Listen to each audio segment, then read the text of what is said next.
আচ্ছা, আমার একটা প্রস্তাব রাখতে চাই বাংলাদেশ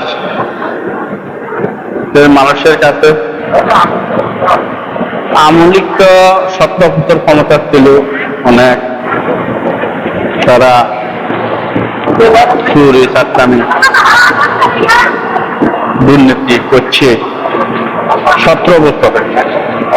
আজকে 10 মাসের ভিতরে আজকে যারা সাধারণ মানুষ 5 আগস্টে বলছে